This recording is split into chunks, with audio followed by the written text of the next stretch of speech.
The first thing Jonah Rusk broke in Mei Lin's shop was not expensive. It was only a little tin box of thimbles. But when the box struck the floor and the thimbles skipped across the pine boards like silver beetles, every woman waiting for a fitting turned to stare. Jonah froze in the doorway with his hat crushed between both hands. He was a tall freight driver from the North Road, all shoulders, dust, and badly timed elbows. In Silver Bend, Dakota Territory, people said Jonah could trip over a shadow. He once backed a wagon into the schoolhouse pump, dropped a sack of flour into the preacher's lap, and knocked over a barrel of apples while trying to apologize for knocking over the first barrel. So when he stood inside a Chinese widow's dress shop with a ripped canvas coat under one arm, nobody expected him to be useful, least of all Mei Lin. She sat behind her work table, guiding a row of black mourning silk under the needle. The treadle moved beneath her slipper with a careful, steady rhythm. The shop smelled of starch, coal heat, clean linen, and the sharp metal scent of scissors. Small, square wind chime her husband had made from bits of tin and brass before fever took him. When customers entered, it gave one clear note. That afternoon, it trembled twice. Once when Jonah came in, and once when Silas Crow, the land agent across the street, saw him enter and smiled. May finished the seam before she looked up. That was how she survived in Silver Bend. She did not hurry. She did not draw attention. She made straight hems, took exact measurements, kept every receipt, and gave the town no excuse to call her disorderly. Jonah Rusk was disorder made flesh. "I'm sorry, ma'am," he said, bending too fast to gather the thimbles. His knee bumped the work table. A spool of red thread rolled off, crossed the floor, and stopped against May's shoe. The women in the shop tried not to laugh. Jonah's face went dark with shame. "I'll pay for anything damaged. I truly will." May picked up the red spool and set it beside her scissors. "Thimbles are made to be dropped, Mr. Rusk. They protect the finger after mistakes happen." He blinked, as if kindness had surprised him more than the fall. Then he held out the coat. It was heavy brown canvas, sun-faded at the shoulders, torn nearly from cuff to elbow.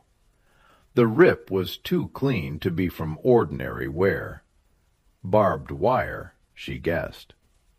Cloth still carried road dust and the cold animal smell of mule harness. "My coat caught on a fence post north of Crow Creek," he said.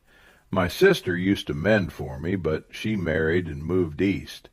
I tried to stitch it myself." He raised one large hand. A strip of bandage was wrapped around his thumb.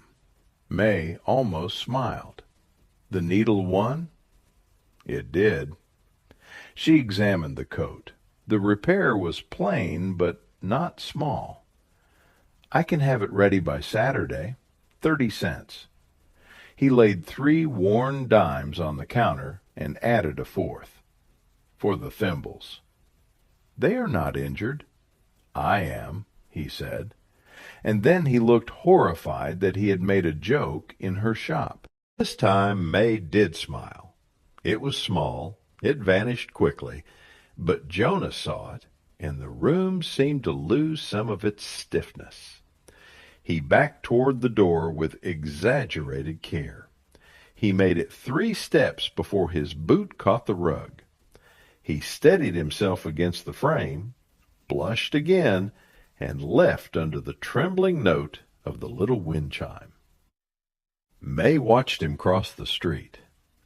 That was when she saw Silas Crow standing in front of the land office.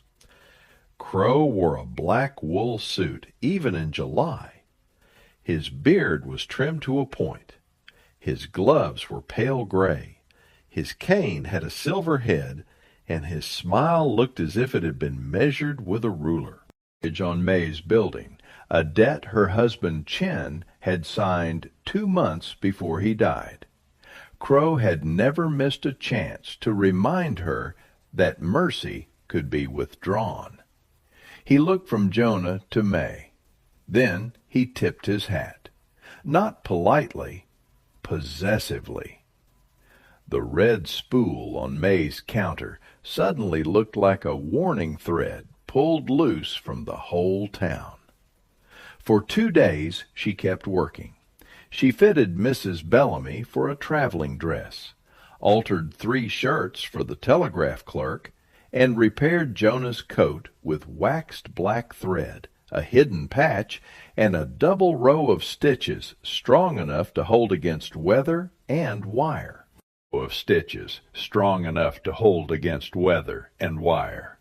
Her husband had taught her to keep a ledger in 2 languages, and she recorded every job before the coin ever touched the drawer. 42 months of payments to Silas Crow had their own pages. Date, amount, receipt mark, witness, when there was one. The next mortgage payment was not due for 11 days. That did not stop Crow from coming in on Thursday morning. The wind chime gave its clean note. May did not rise. "Mrs. Chen," Crow said, removing his hat. He always used her husband's name, never hers. "I trust business is holding steady." "It is holding," May replied. His eyes wandered over the room. Bolts of cloth, the iron stove, the fitting screen, the little framed marriage paper above the shelf. "A respectable establishment. Your husband had ambition." "He had hands," May said. "Ambition does not sew." Crow's smile thinned. He stepped closer and set one gloved finger on the edge of her ledger. "The rail surveyors have placed fresh stakes near the creek crossing. You understand what that means." "It means men in boots will argue over mud." "It means this block is about to become valuable." His voice softened. "Very valuable." May closed the ledger. Crow's finger remained where it was. "I reviewed your mortgage papers this morning concerning risk to the lender. In the event the original proprietor is deceased and the business is judged unstable, the note may be called in full. You have accepted 42 payments from me, and I have been generous. You have been paid." The words were quiet, but they struck him. For 1 second his smile disappeared. Then it returned. "The balance is $312, not including adjustment interest. I could call it tomorrow. I would hate to see a woman in your position put out on the street with her machines and scraps. A sale would be cleaner. I would offer enough for a rail ticket west." West meant nowhere. The shop was the last place Chen's hands still existed.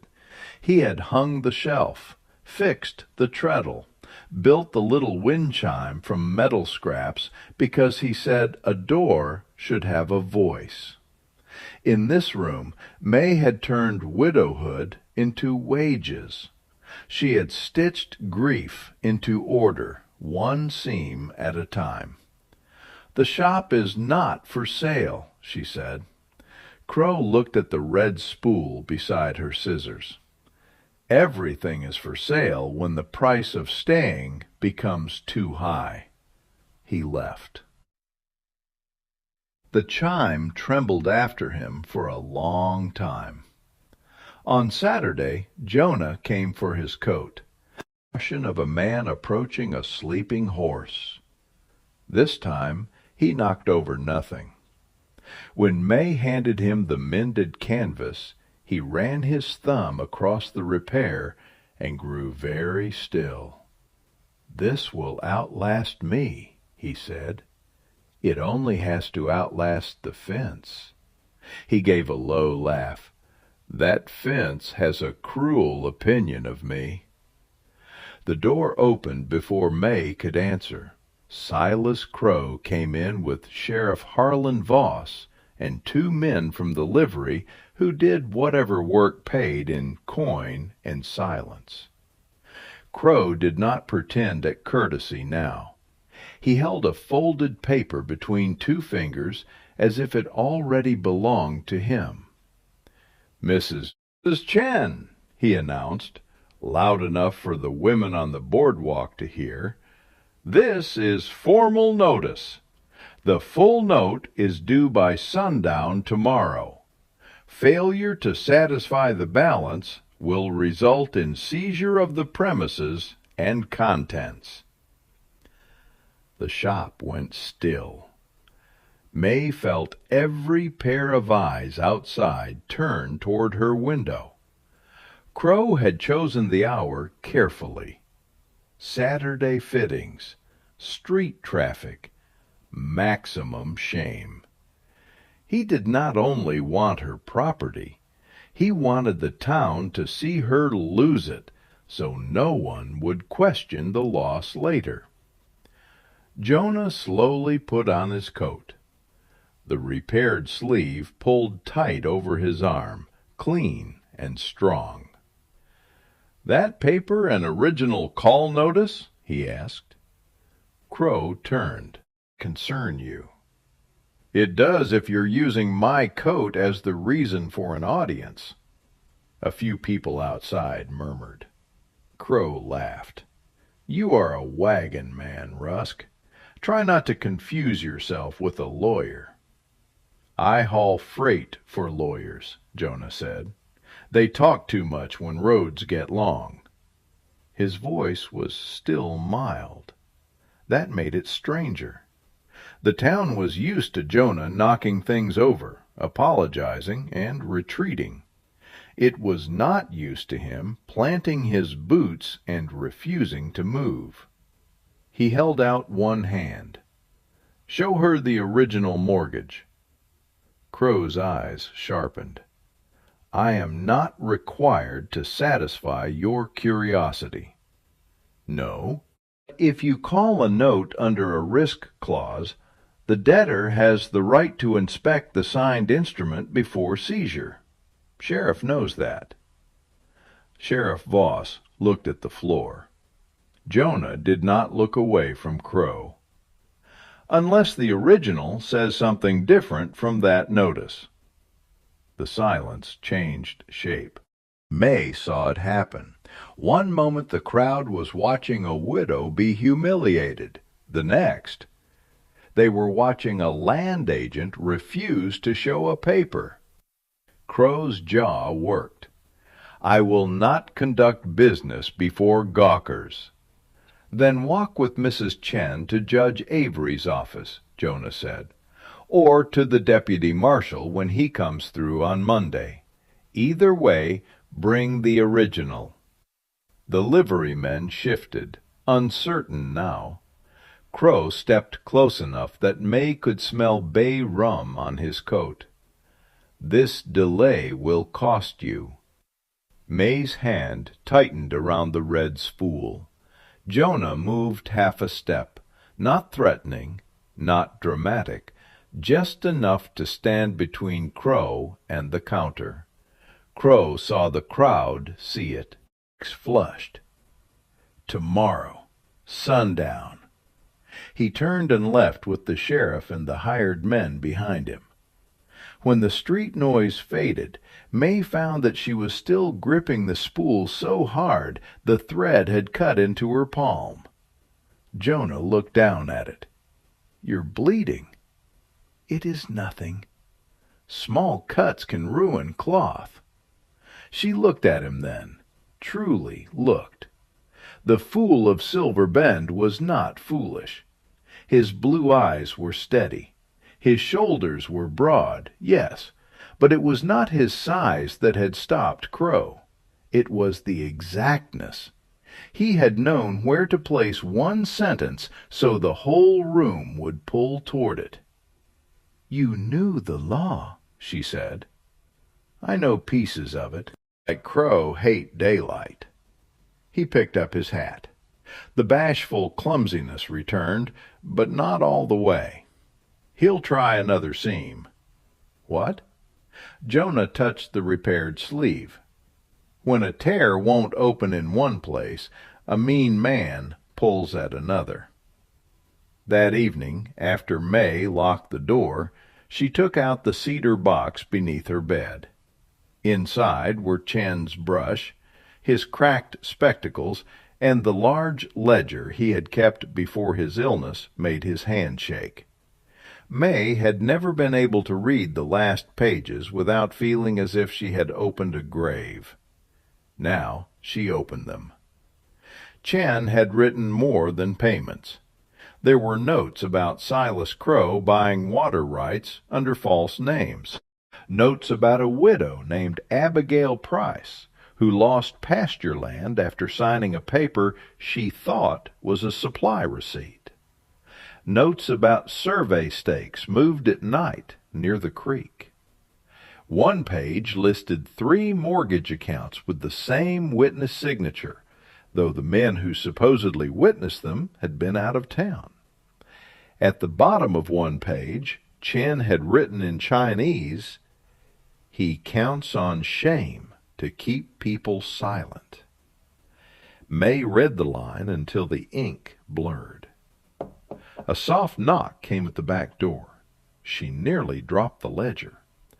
"It's Jonah," a voice called. "I know it's late. I only wanted to make sure you had a bolt on this door, too." She opened it. He stood in the alley with a lantern in one hand and a hammer in the other. "Back latch is loose," he said. "I saw it from the street. I can fix it if you want." She should have refused. Instead, she stepped aside. While Jonah worked, the small room filled with the sound of metal tapping wood.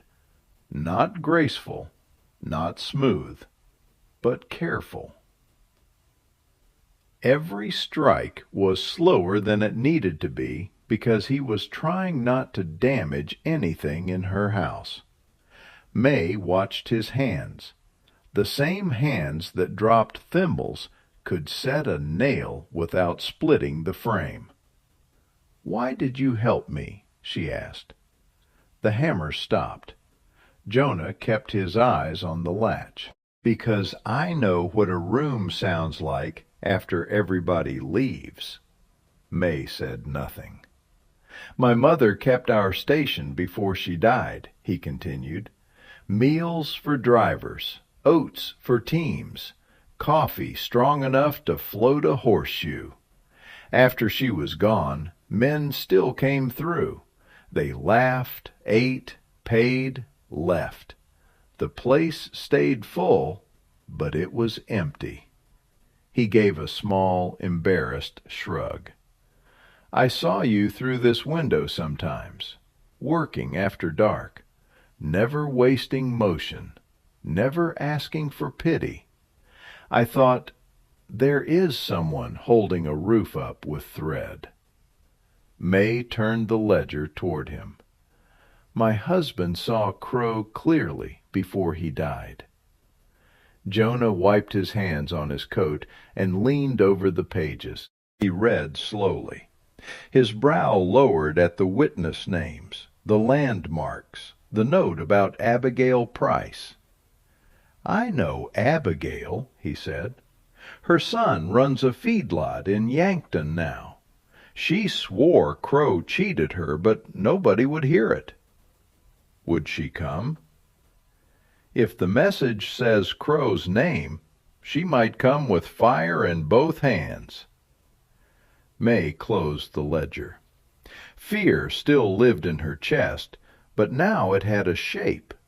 A shape could be cut around. A shape could be stitched. The next morning, Crow pulled the second seam. A boy from the hotel brought Mei 2 dresses wrapped in brown paper. They were unfinished orders, returned without a word. By noon, Mrs. Bellamy sent word that she had found another seamstress. By 3, a rumor had moved through Silver Bend that Mei used cemetery water in her starch and burned curses into wedding hymns. No one said Crow's name. No one had to. The town did not need proof to turn away from a Chinese widow. It only needed permission. That evening, Mei's shop had never been cleaner and never been emptier. The quiet pressed against the walls. Jonah came through the back door with flour on one sleeve and anger in his face. "Baker refused you credit?" "He refused my coin." Jonah set a wrapped loaf on the counter. "Then he can choke on his own respectability." "I will pay you." "No. I do not take charity." "It's not charity. It's supper." She looked away, because kindness was harder to bear than cruelty. Jonah lowered his voice. "I can sell 2 teams, maybe 3. It would cover most of the balance." Mei turned sharply. "No." "I can earn again." "You will not trade your livelihood for my building." "It isn't just a building." "No," she said, "it is not. That is why I must be the one to fight for it." The words surprised them both. For 2 years, Mei had survived by making herself small enough to be overlooked. But Crow had mistaken silence for emptiness. He had mistaken patience for surrender. He had mistaken a woman's careful stitching for weakness because he had never understood what thread was for. It held torn things together under strain. Mei opened the ledger. "We send messages." At dawn, she walked to the telegraph office with her veil down and her back straight. The clerk would not meet her eyes. She placed coins on the counter. One telegram went to Deputy Marshal Samuel Reed in Yankton. Land Agent Silas Crow calling mortgage under disputed clause. Ledger shows possible forged witnesses. Water rights fraud. Rail survey manipulation. Seizure threatened by sundown. The second went to Abigail Price's son. Your mother's claim against Silas Crow may match other fraud. Today, if she wants her land truth heard. The clerk read both messages before sending them. Mei let him. By noon, Crow knew. By late afternoon, he arrived with Sheriff Voss, the 2 liverymen, and a wagon carrying empty crates for her sewing machines. A crowd followed. Some came for justice. Most came for spectacle. Crow stood at her door and unrolled a paper with a flourish. By authority of debt and default, these premises are to be surrendered. Mei stood behind her counter with Chen's ledger open before her. Jonah stood near the work table, holding the hammer from the repaired latch. He did not raise it. He did not need to. Crow looked at the ledger and smiled. Dead man's scribbles do not pay a debt. No, Mei said, but they count one. The crowd stirred. Crow's smile flickered. From the south road came the rattle of wheels. A buckboard stopped so hard dust rolled over the porch. An elderly white woman climbed down before the driver could help her. She was small, bent, and furious. One hand gripped a cane. The other held a bundle of papers tied with blue string. "Silas Crow," Abigail Price called. "You snake." The crowd split for her. Crow went pale around the mouth. "Mrs. Price, this is not—" "It is exactly," she snapped. "You told me my south pasture was under tax lien. I sign away 160 acres with my thumb on a paper folded over twice." Mei looked at the blue string around Abigail's papers, then at Chen's ledger. The same witness name appeared in both. Before Crow could speak, 2 riders came in from the east. Not cowboys, not customers. The first wore a dust-gray coat and the deputy marshal's star. The second carried a leather case strapped to his saddle, the kind survey men used for maps. The crowd went quiet in a way Mei had never heard before. Deputy Marshal Reed dismounted slowly. His eyes moved from Crow to the crates, from the sheriff to Mei, from Jonah's hammer to the open ledger. Crow recovered enough to smooth his coat. "Deputy, you have arrived in the middle of a lawful debt action." "Good," Reed said. "Then you brought the original mortgage." Crow did not answer. The survey man stepped forward. "And I will want a word about rail stakes moved off the creek line last month." The paper in Crow's hand began to tremble. Mei noticed because her own hands had stopped trembling. Deputy Reed entered the shop. He removed his hat to her. Not to Mrs. Chen, not to a curiosity, to her. "Ma'am, may I see your ledger?" Mei turned it around. Reed read the pages. Abigail untied her blue bundle. Jonah set the hammer down. Sheriff Voss stepped back from the doorway as if distance could clean him. Then Deputy Reed said the sentence that tore the hidden seam out of Silverbend. "Mr. Crow, 3 separate mortgages, 2 water deeds, and a widow's land transfer all carry the same witness mark on dates when that witness was recorded at Fort Randall." Nobody moved. Reed looked at Crow. "You will come with me." Crow's mouth opened. No words came. Power had been made of private rooms, lowered voices, and people too ashamed to stand together. In Mei's shop, with the ledger open and the town watching, it fell apart like rotten thread. The liverymen backed away first, then the sheriff, then the crowd. But not all of them left. Mrs. Bellamy stepped into the doorway. Her face was red with something like shame. She placed the returned dress bundle on Mei's counter. "If you would still finish it," she said quietly. Mei looked at the bundle, then at the red spool beside her scissors. "I finish what I begin," she said. 3 months later, the first snow came early to Silverbend. The spur did pass near the creek, but not over stolen land. Deputy Reed's investigation uncovered enough false papers to keep Silas Crow in court through winter. Abigail Price got her pasture claim reopened. Sheriff Voss resigned.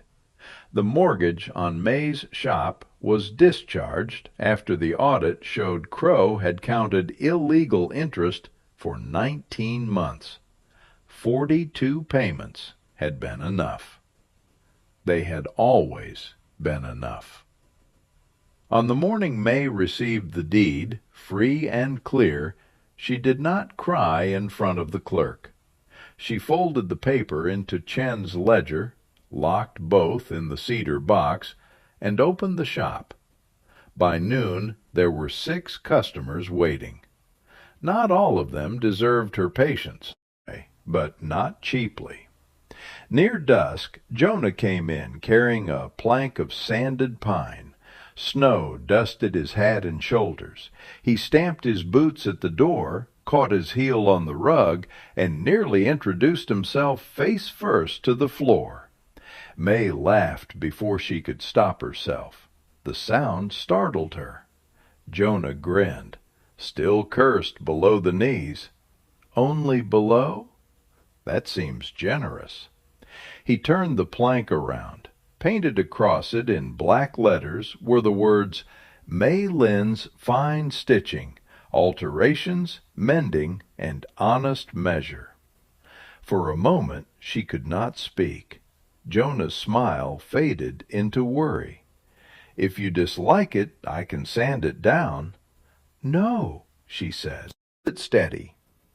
They went outside into the blue winter light. Jonah braced the sign above the door while May climbed the step with hammer and nails. His hands were close to hers. Broad, scarred, careful hands. The hands of a man the town had mistaken for a walking accident because it was easier than seeing his gentleness. The first nail went in straight. The second bent. May looked at it. Jonah held his breath. Then she smiled. A crooked nail can still hold. He laughed softly, and the sound warmed the cold air between them. When the last nail was set, the little wind chime above the door moved in the breeze. Old pieces of tin and brass gave one clear note. Not a warning, not a plea, a welcome. May looked at the shop, at the sign, at the man standing beside her with snow melting on his sleeves. She had once believed survival meant keeping every door locked, every seam hidden, every feeling folded away where no one could use it against her. But cloth did not become strong by staying untouched. It became strong where the torn places were joined with care, and sometimes the hand that helped hold the fabric was clumsy. Sometimes it trembled. Sometimes it had 2 left feet and a bandaged thumb. If it stayed when the pressure came, if it held steady while the whole town pulled at the seam, then it was not a clumsy hand at all. It was the hand that kept the stitch from breaking.